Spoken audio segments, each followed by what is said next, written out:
在家关注。在挪威，个人收入并不是秘密。自2001年起，挪威人民的个人财产申报资料，包括薪金、财产和缴交税收等，可输入国家资料库，让当局更了解就业前景，并且微调政策。我们将在这一集里探讨这类资料库是否适行于我国。31会计私人有限公司董事总经理蔡中宏认为，个人资料的公开化、透明化和公平化，或许能为我国带来更好的就业前景。通过这个国家资料库，所有人的薪金会变得更加公开化，进而减低不公平的薪资待遇等情况，比如性别之间的薪酬差距，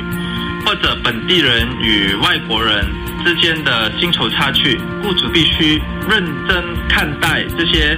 薪酬差距的问题，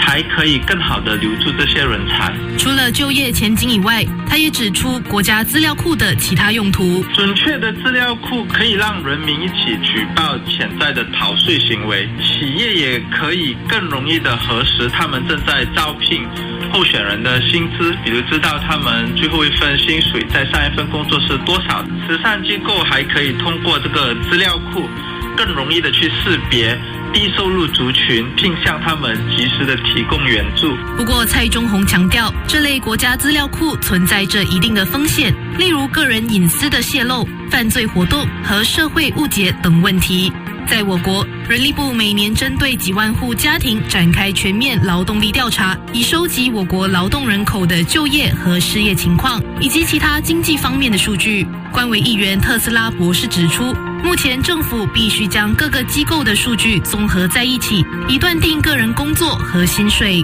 不过，一个国家资料库将能够改善这个情况。也是新月社科大学商学院副教授的特斯拉说，政府必须了解某种类型的工作人士的收入以及收入的变化，否则无法制定政策。这也意味着资料库将能够提供更准确的数据和资料来完善政策。但从社会角度来看，特斯拉认为我国还没有准备好接受这种程度的透明化。他表示，要推行这类资料库，政府可以考虑通过数据的趋势图表来避免个人资料被公开。尽管如此，特斯拉强调，政府保护个人数据至关重要。Third parties can use parts of the data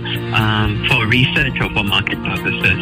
but people can't obtain individual level records and use those to try and figure out how much a particular person earns. 他说，第三方可将部分数据用于研究或营销目的，但必须确保人们无法获取个人级别的数据，并使用这些资料来推算出个人收入。蔡中宏则建议，资料库可设定功能，来让个人知道谁搜索了他们的数据。在家关注。水滴